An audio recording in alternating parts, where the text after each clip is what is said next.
عمر ما حدود 30,000 روزه که بخش قابل توجهش رو تا الان گذروندیم. بیایم یاد بگیریم از امروز بهتر بگذرونیمش. توی این ویدیو 6 تا ایده عملی میگم که زمان رو کنتر حس کنی و بهتر زندگی کنی. بزن بریم. 1. چرا روزها زود میگذرن؟ وقتی روزهامون تکراریه و تقریبا همه چیز روزمره است، مغز ما بخش‌های تکراری رو ناخودآگاه کمتر ثبت میکنه و ما حس میکنیم روزهامون زود میگذره. اگه جلوی این روزمره رو نگیریم، عمرمون به باد رفته. راه حلش چیه؟ خیلی ساده بخوام بگم، تجربه‌های کوچیک تازه است. مثلا چی؟ اگه هر روز از یه مسیر تکراری میری سر کار، سعی کن راههای دیگه و حتی طولانی‌تر رو امتحان کنی. یا سعی کن روی یه مهارتی که دوست داری تمرکز کنی و هر روز یه چیز جدید راجع به اون یاد بگیری. یا مثلا وقتی میری کافی شاپ تا یه قهوه بخوری، سعی کن با باریستای اون کافه یا یکی از مشتریای اون کافه ارتباط بگیری و یک مکالمه کوتاه ایجاد کنی.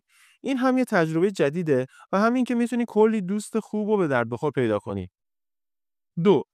اولویت‌های واقعیت رو بشناس. شلوغ بودن همیشه برابر نیست با مفید بودن. آخر همین هفته بیا یه کاری رو انجام بده. 3 تا اولویت اصلی این هفته‌ت رو بنویس و بقیه کارهات میشن فهرست کارهای غیر ضروری که لازم نیست انجامشون بدی. 3. رابطه مساوی با حساب بانکی. هر تعامل با یک انسان میتونه واریزی به این حساب بانکی باشه یا میتونه برداشت از حساب عاطفی شما باشه. یه نکته مهم راجع به این موضوع بهتون بگم. اونم اینه که فقط تعامل نیست که واریز یا برداشت عاطفی محسوب میشه. اگر دوست تو توی روزای سخت همراهت باشه، این خودش یه واریز عاطفی حساب میشه. و همینطور برعکس، یعنی اگه توی روزای سختت کنارت نباشه و تو رو تنها بذاره، برداشت عاطفی محسوب میشه. راستی، روی دوستیایی که کم رنگ شده یا آشناهایی که هنوز به دوست تبدیل نشدن هم سرمایه گذاری کن. اینا میتونن سرمایه گذاری خوبی باشن که توی روزای سخت به دادت برسن. 4. مدیریت احساسات. موج اول احساساتی مثل خشم یا اضطراب حدود 90 ثانیه توی بدن میمونه. این موج قوی ترین شکل احساسات ما هستن.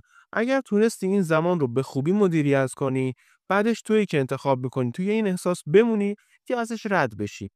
کافیه یه لحظه مکث کنی، یه دم و بازدم عمیق انجام بدی، روی هیجان و احساس همون لحظت اسم بذاری، یعنی بدونی که عصبانی هستی، ترسیدی، اضطراب داری یا ناراحتی. این کار مثل آب روی آتیشه. 5. صرف پول برای زمان، نه صرف زمان برای پول. یه سوال، ما هدفمون از پولدار شدن چیه؟ قاعدتا اینه که میخوایم یه زندگی راحت داشته باشیم و به اصطلاح رفاه رو به زندگیمون بیاریم.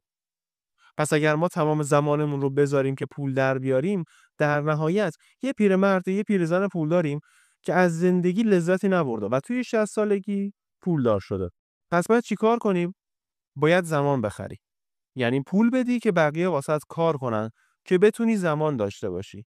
یا مثلا زمان نذار تا فلان چیز رو خودت تجربه کنی و از تجربه خودت استفاده کنی.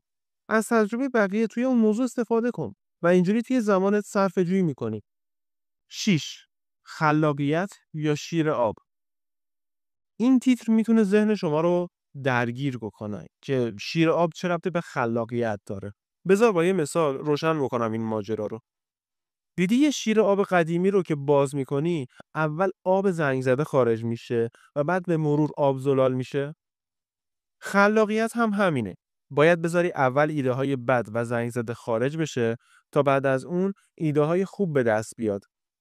محدودیت‌های ما دشمن ما نیستن، بلکه موتور خلاقیت ما هستن.